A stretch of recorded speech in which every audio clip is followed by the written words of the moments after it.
This is a Yasuo one trick. And this is me. So for the next 10 hours, I'm gonna try to learn Yasuo in 3 steps. First, play some normal games. Second, do some research. And third, play some ranked games. I'm doing this because I'm trying to learn every champion so one day I can make the greatest Viego video ever. And I started this challenge making fun of Yasuo players, but after playing him for 10 hours, yeah, I get it, he's kind of fun. Alright, so first off, what should my runes and build be? Your runes are pretty simple. Even though Lethal Tempo was nerfed, it is still by far his best main rune.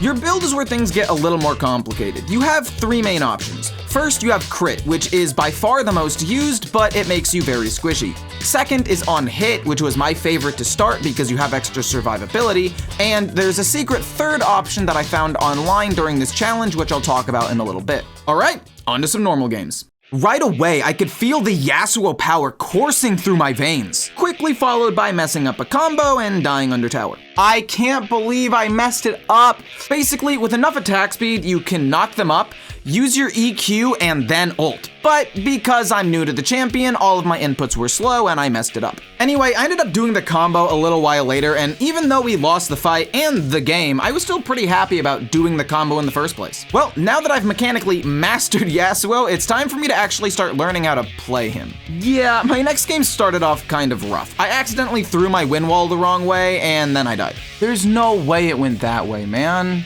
And because it was a quick play and we were losing 2-13, my team just surrendered in 11 minutes. But game 3 is when I actually started playing Yasuo, and I pulled off my first of hopefully many 1v2 outplays, followed by just another solo kill in lane. Oh, you're just dead, buddy. I also learned just how hard it is to combo my ult with somebody else's knockup when I'm not ready. Seriously, I did not realize the window to press my ult after Diana's ult was so fast. Oh my god, I wasn't paying attention. A little after that fight, we surrendered, but I definitely need to be more ready with my ult going forward. And I think this is the game I can truly call myself a Yasuo player.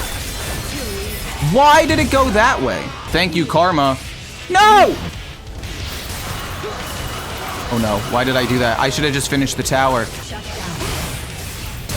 No, wait, I tried to do the thing! Unfortunately, I did not get my 10 death power spike and I lost the game. So after losing 4 games in a row, I told myself I need to win at least 1 normal game before I could actually jump into ranked. The only question is, how long would it take? And I don't know what happened this game, but I played really well early. Along with playing more aggressive in lane, I also played safer so my jungler could actually gank and get me more kills. It got to the point where I was so far ahead, I could just 1v2 the enemy mid and jungle. I didn't do anything fancy, there was just nothing the enemy team could do, and I just auto-attacked them to death. But this is where I started having a problem. You see, I had never really been ahead on Yasuo yet, so I had no idea what I was supposed to do at this point. Like, sure, I was still strong and could 1v1 just about anybody. Bitch. I'm the better brother. But I would always stay way too long and just die for no reason trying to get kills or towers. And things got really bad when we started losing every fight, and it wasn't even close. I just didn't know what I was supposed to do in team fights. But after going even in a fight, the enemy team just let us get Baron and then Elder? Yeah, and with both those massive buffs, we just walked into the enemy base and won the game. I even managed to end positive after playing really, really bad after that early game. And apparently it was a mid-diff, I guess. After finally getting my first win, I realized, holy crap, Yasuo was hard. So after my normal games, I decided to do some research, and this is what I found. 1. Just because I land a knockup does not mean I have to ult. I cannot tell you how many times already I got excited and ulted just to jump into the enemy team and die immediately. 2. I need to dash around with my E way more. Basically, it's the main way that you outplay ganks, engage in lane, and dodge skill shots. I'm not really used to having a dash on this low of a cooldown, I just kept forgetting to use it. 3. I need to use my wind wall way more. A lot of the time I would try to save it for the perfect ability, but sometimes I just get stunned and wouldn't use it at all. So it's better to make a good wind wall than wait for a perfect one. Anyway, on to some ranked games. My first ranked game went incredibly well, and I actually got a quadra kill. Not only did I get a quadra kill, but I managed to solo carry my game to victory even though we were down 22 kills to 42. Fucking a quadra kill? This is my first ranked game ever! But after this game, somebody in my chat brought up a bit of a concern. You see, I started playing Yasuo before the giant nerf to his favorite rune, Lethal Tempo. So I agreed to take a week off and play Yasuo after the nerf went live. Little did I know, this one nerf was about to make Yasuo one of the worst champions in the game. When I got back from my break, I immediately felt the impact of this nerf. Like with this kill right here, if I got one more auto attack during any trade in lane, I would not have died here. But the lower attack speed meant Akali lived with 30 HP and we traded 1-for-1. That being said, I definitely died several times because I was just an idiot. Like, this was not the rune's fault here. After a week break and a massive nerf, I kinda had my worst game on Yasuo yet. Luckily, I was able to immediately bounce back in my next game. Things were going so well, I tried to pull off a little combo and also, just to prove to all of you that I can do it, here's the proof. Anyway, I think now is a good time to talk about the new build I found online that revolves around Stridebreaker.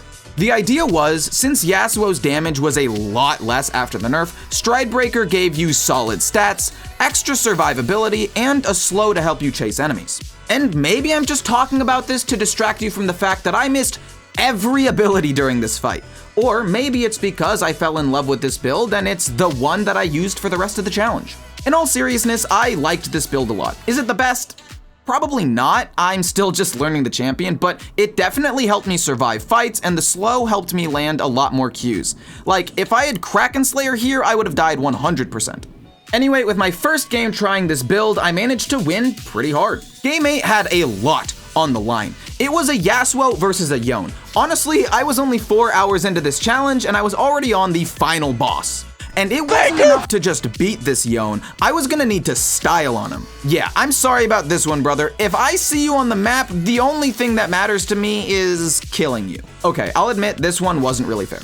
Even with the game on the line and my team fighting at Baron, I was in a side lane once again killing Yone. It wasn't about winning at this point, it was about sending a message. Luckily, me killing Yone forced the enemy team to back off and stop my split push, so we won the final fight in their base and won the game. And it only makes sense that after a couple really good games, I have a really bad game. I mean, it didn't start off that bad. I had a few good roams and actually started the game kind of ahead, but it did not last very long. I do think that I was playing pretty well mechanically this game, but playing fights well didn't change the fact that I probably shouldn't have been fighting in the first place. Near the end of the game, I got a fucking huge ult that I really thought was gonna save the game. It did not, and my next game did not start off much better. But things eventually did start to turn around for me. And I really started to pop off at a big fight at Rift Herald. Zac set up a huge ult for me, I flashed to dodge the Galio ult, and I barely survived after finishing Galio off. After that, it was basically over for the enemy team, and again, this was another fight where Stridebreaker's slow helped me stay on top of the enemy Jinx, even after she used Ghost. Yeah, after those two fights, the enemy team just fell apart, and it wasn't long until we won the final fight and won the game. And I continued this momentum into my next game too. Even though I died here, I was getting a lot more comfortable with my EQ flash combo. And I continued to win lane after that. So I decided to limit test a little bit. But I'm better, bitch! Haha, made you think that I had messed up. But not all of the limit testing worked out as well as that first one. I'm trolling! Anyway, we were winning this game pretty hard until a big fight at Dragon. We were so close to killing so many of them, but in the end, not only did we lose the fight, but we got aced and lost Dragon. But that fight didn't really end up mattering because a little later, my team won a big fight in the enemy base and won the game, even though I got caught out at the start. My next game started off a bit close, and then it became not so close. Don't worry, I managed to get my revenge a little bit later. I didn't really do too much this game, but I did manage to solo kill the super fed enemy AD carry, which helped us get Baron. I mean, I didn't play terrible this game or anything, I just kind of played safe and let my team carry me in the late game. And just like clockwork, another game, another early death to a gank. But luckily my squad pulled up and helped me get some payback, and just like that, I was back in the game. Yeah, after that, the Garen just couldn't really fight me anymore, even with Ignite. I won't bore you with the details, but this game, I just split pushed and got like 4 towers and then became an absolute monster. And I think it's safe to say I'm starting to feel pretty good with Yasuo. Oh, this is fucking huge! Yeah, this game felt good. Remember how I said Yone was the final boss? Well, that was kind of a lie. You see, this game I was against not only a Diamond Smurf, but I was also against a Vladimir who has always been one of my least favorite champions. So this game, I knew I was gonna have to put my try-hard pants on, and then I just killed him again. But that's when disaster struck. Fast forward a few minutes and my team was split pushing while the enemy team did dragon. All I had to do was stop their backs. And even though Ash and I managed to stop 3 of them, the enemy Vladimir was able to back and save the base. Then a few minutes later, the enemy team was about to win, but I knew if there was ever a time for me to prove myself, this was that time. I saw Vladimir on his own and I knew if I killed him, we would win the fight and save the game. And just like that, the game came down to a final Baron fight. But as soon as I saw the enemy team, I just TP'd into their base to try to win the game. But as soon as they saw me, Set TP'd in to try to save the game. And as the enemy Vladimir started killing my entire team, I knew if I didn't win the game right now, we were gonna lose. And as my HP neared 0, I barely managed to win the game.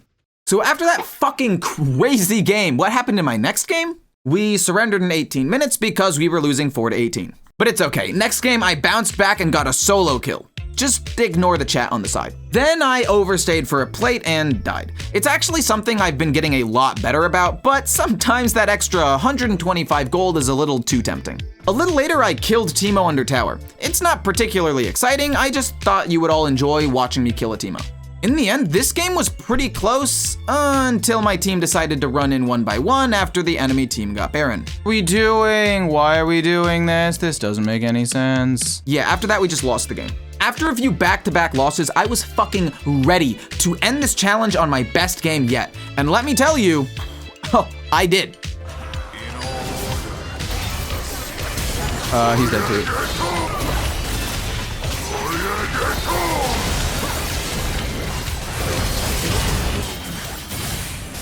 I'm not even gonna ult him. He's not even worth my ult. But alas, my Callista got so tilted during the laning phase, she legitimately just inted most of the game. Yeah, I don't know about you, but I don't want my last game to end because some crybaby AD carry got ganked once early game and decided to run it down. After that last game, I knew I needed to play one more. No, fuck that. Not just play one more game, but smash one more game. Nothing the enemy team threw at me was gonna stop me from winning this game. 10 hours of Yasuo had all led me to this moment. I mean, I wasn't a master or anything, but my movement felt super fluid as I dashed around with my E to not only avoid death, but re-engage on the enemy Soraka, get a kill, and make it out alive. Even when the enemy team sent 3 people to try to stop me, there was just nothing they could do. I was starting to understand my limitless potential. I was landing every Q, and I perfectly timed my W to stop Annie's stun and clean up my unofficial triple kill. And with that, I won my real final game, and all I have to say is, yeah, Yasuo is pretty freaking fun.